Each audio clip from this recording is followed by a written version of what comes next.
ताला को दुनिया के बादशाह जैसा समझा हुआ है कि जैसे बादशाहों से मिलने के लिए इंसान को मुख्तलिफ सीढ़ियाँ चढ़नी पड़ती हैं, शायद अल्लाह की मिसाल भी ऐसे ही है। अल्लाह तो इतना करीम है अपनी मखलूक पर, आप तो इंसान हैं, अशरफुल मखलूक़ात हैं।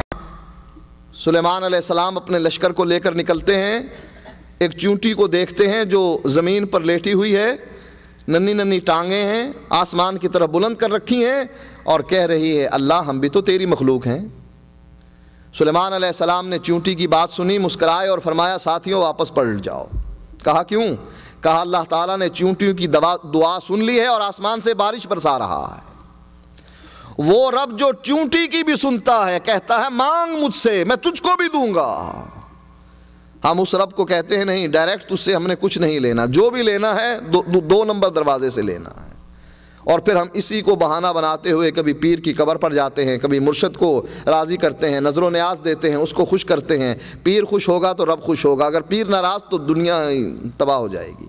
लिहाजा ये वसीले का चक्कर ये मौलवियों ने खाने पीने के लिए बनाया है। तनख्वाह उनकी थोड़ी होती है, मजदूरी कर नहीं सकते, रेडी लगा नहीं सकते, किसी मदरसे किसी कॉलेज और यूनिवर्सिटी से चूँकि पढ़े हुए नहीं होते हैं।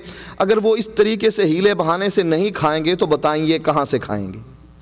कहेंगे हमारे ज़रिए से आओ। मसलन कोई मर गया, अब ये मौलवी साहब के पास आता है, वो औरत थी जिसका शौहर मर गया। अब ये मौलवी साहब उसका दरवाज़ा खटखटा रहे हैं औरत का। औरत पूछती है हज़रत क्या बात है? कहा रात को तुम्हारे मियाँ आए थे, क्या कह रहे थे आपसे? कह रहे थे कि मैं भूखा हूँ, नंगा हूँ, बड़ा बीमार हूँ, तो क्या किया जाए? कहा उनके लिए सूट बनाएं, जूतियाँ लें, पगड़ी बनाएं और मुर्ग मुसल्लम बनाएं, पकाएं, हलवा हो, फ्रूट हो, खुश्क मेवा हो। क्या करेंगे आप? कहा मैं खाऊंगा और उनको पहुंच जाएगा। यहाँ से खाएंगे, नीचे से निकालेंगे और ऐसा लेटर बक्स है कि खुद ब खुद वहाँ पहुँच जाएगा। वो औरत ज़रा होशियार थी, कहने लगी हज़रत साहब जब तक ज़िंदा थे रात को मेरे पास आते थे, अब आपके पास आने लग गए हैं।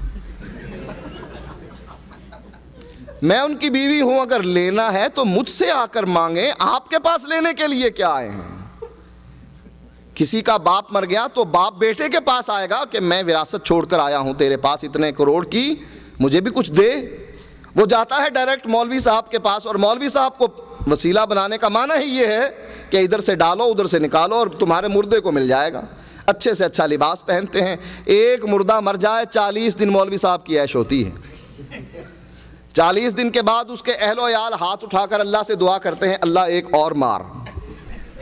40 दिन और गुजर जाते हैं। तो ये वसीले का चक्कर ऐसा ही है कि अल्लाह को डायरेक्ट लेने की बजाय इस तरीके से घूम फिर कर मांगने की कोशिश करते हैं। ये मौलवियों के हीले बहाने हैं। अगर आप इनकी तनख्वाह ज़रा ज़्यादा दे दिया करें, शायद हो सकता है फिर ना रूहें आएँ और ना जाएँ, ना 11वीं छोटी हो ना बालिग होकर बड़ी हो। कभी 11वीं छोटी होती है, आज बड़ी 11वीं शरीफ का ख़त्म है तो वो बालिग हो जाती है, बड़ी बन जाती है। तो ये सब चक्कर इसी वजह से है कि उनके पास पैसा थोड़ा होता है। अगर पैसा ज़्यादा देंगे हो सकता है आपको वो सही रास्ते पर चला दें।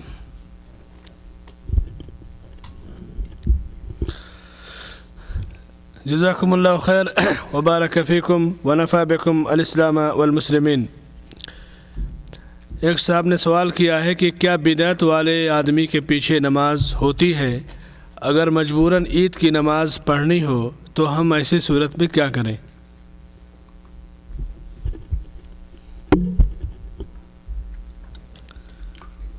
बिदअत की दो किस्में हैं, बिदअत मुकफ़रा और बिदअत गैर मुकफ़रा। अगर उसकी बिदअत ऐसी है जो उसको कुफर तक पहुंचा देती है, ऐसे आदमी के पीछे नमाज ना पढ़ी जाए। और अगर उसकी बिदअत ऐसी है, मसलन अकीदा उसका सही है लेकिन फ़र्ज़ नमाज के बाद हाथ उठा लेता है कि दुआ मांगो, ये दुआ मांगना हदीस से साबित नहीं, तो ऐसे भी आदमी के पीछे नमाज पढ़ी जा सकती है, कोई हरज नहीं।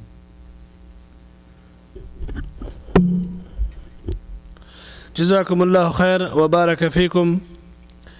फ़ज़ीलतुश शेख, हमारे यहाँ ख़वातीन में बहुत ही ज़ोर व शोर से एक किताब बहिश्ती ज़ेवर पढ़ी जाती है और लोगों का यह अक़ीदा है कि इस किताब में दीन के सारे मसाइल हैं اور کچھ لوگ کہتے ہیں کہ اس کتاب میں بہت ساری من گڑھت چیزیں ہیں. ہم آپ سے اس کتاب پر قدر تبصرہ چاہتے ہیں.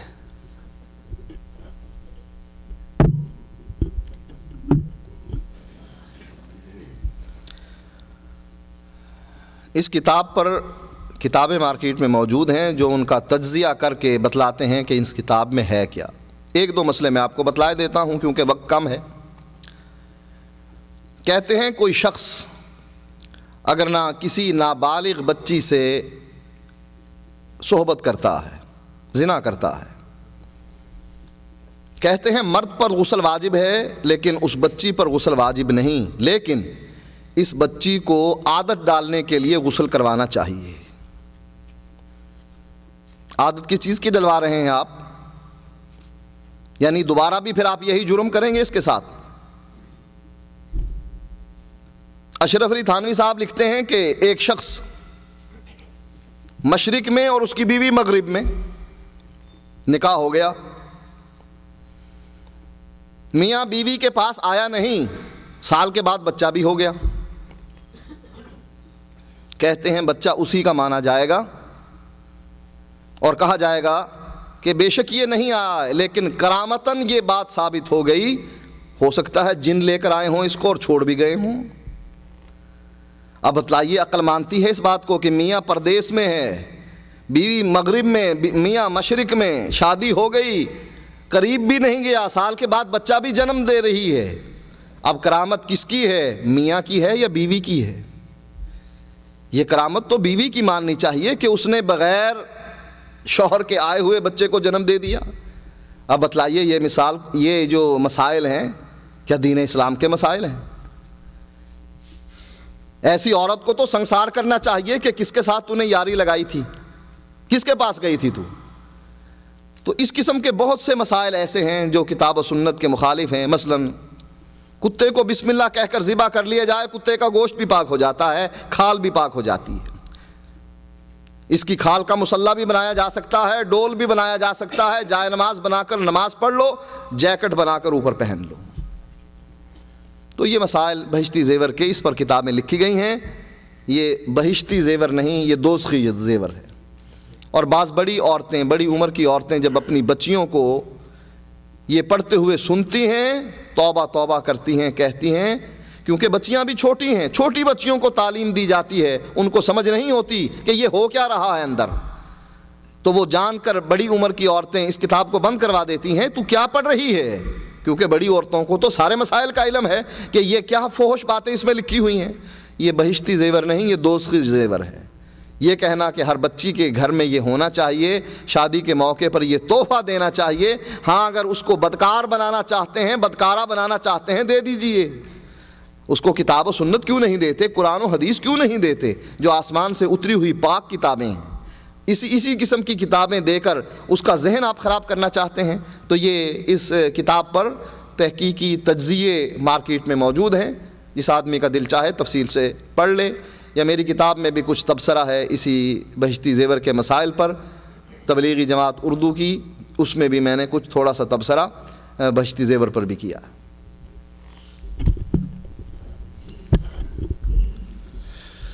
جزاکم اللہ خیر وبارک فیکم ونفع بکم الاسلام والمسلمین. شیخ صاحب، میرا سوال یہ ہے کہ ایک کافر سے میری گفتگو ہوئی تو اس نے مجھ سے کہا کہ آپ لوگ مسلمان کے گھر میں پیدا ہوئے ہیں اس لیے مسلمان ہیں، اور ہم کافر کے گھر میں پیدا ہوئے ہیں اس لیے ہم کافر ہیں. دونوں اللہ کی مرضی سے دنیا میں آئے ہیں. آپ اللہ کی مرضی سے مسلمان ہیں اور میں اللہ کی مرضی سے کافر ہوں. ہمیں جواب دیجئے کہ ہم ایسے شخص کو کیسے سمجھائیں اور کیسے مطمئن کریں.